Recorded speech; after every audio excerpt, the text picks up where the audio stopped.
اللہ تعالیٰ پر ایمان لانے کا دوسرا مفہوم یہ ہے کہ اللہ پاک کو اپنا خالق اور مالک تسلیم کرنا، کہ مجھے وجود بھی اللہ پاک نے دیا ہے اور میرے وجود پر ملکیت بھی اللہ تعالیٰ کی ہے۔ نہ میں خود پیدا ہوا ہوں اور نہ میں آزاد ہوں، بلکہ میں عبد، مملوک اور غلام ہوں۔ تو اللہ پاک کی خالقیت اور مالکیت کو تسلیم کر لینا، یہ ہے اللہ پاک پر ایمان لانے کا مفہوم۔ اور جو بندہ اس طور پر ایمان لے آئے کہ دل سے اللہ تعالیٰ کو خالق اور مالک تسلیم کر لے، پھر وہ اللہ تعالیٰ کی نافرمانی کرے، یہ ہو نہیں سکتا۔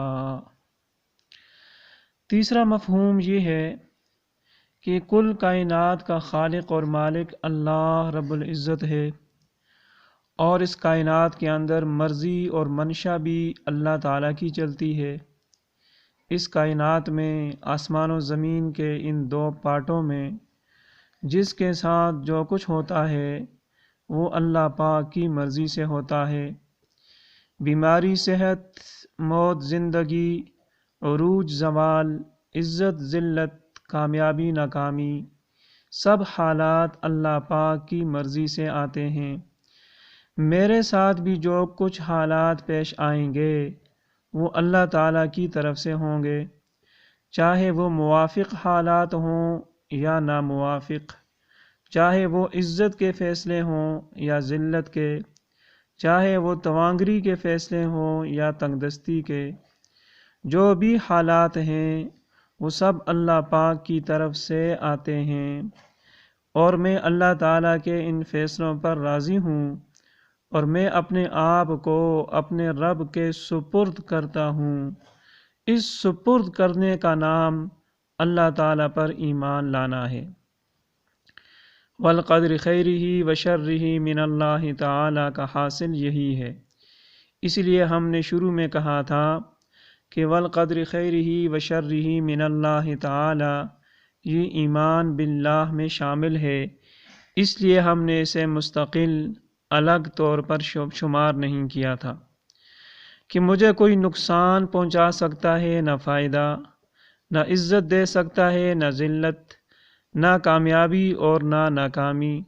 جو کچھ میرے ساتھ ہوگا وہ امر الہی سے ہوگا۔ یہی سبق ملتا ہے ہمیں اس حدیث شریف سے۔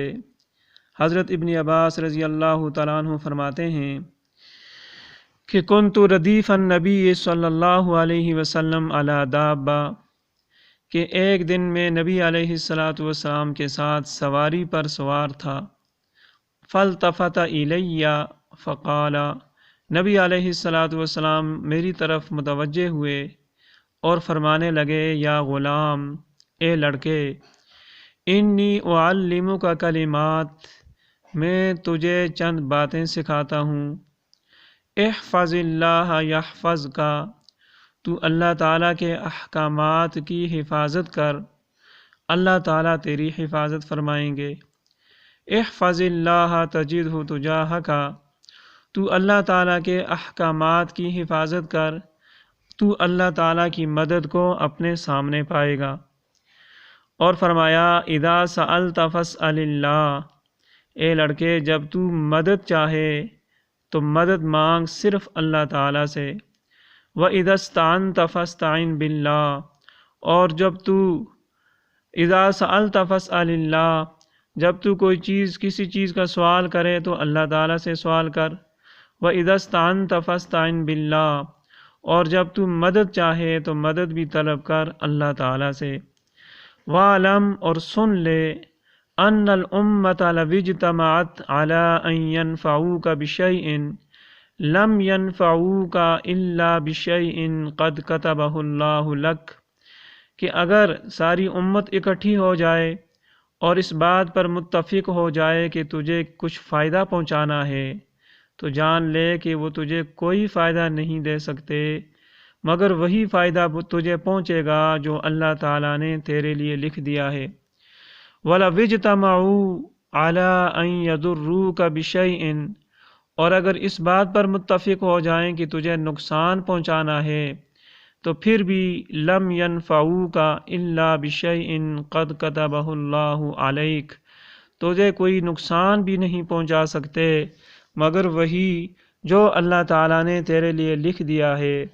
رفعت الاقلام وجفت الصحف، قلمیں اٹھا لی گئی، جس طرح ہم کوئی مضمون لکھنے کے بعد قلم جیب میں ڈال لیتے ہیں، تو قلمیں اٹھا لی گئی، وجفت الصحف، اور صحیفے جو لکھائی تھی وہ خشک ہو چکے۔ اب جو بات تقدیر کے قلم نے لکھ دی ہے اس طرح ہو کر رہے گا۔ اس بات کا نام ہے ایمان باللہ، سب کچھ اللہ تعالیٰ کی طرف سے ہوتا ہے۔ میں اس ہر فیصلے پر راضی ہوں اور میں اپنے آپ کو اپنے پروردگار کے سپرد کرتا ہوں۔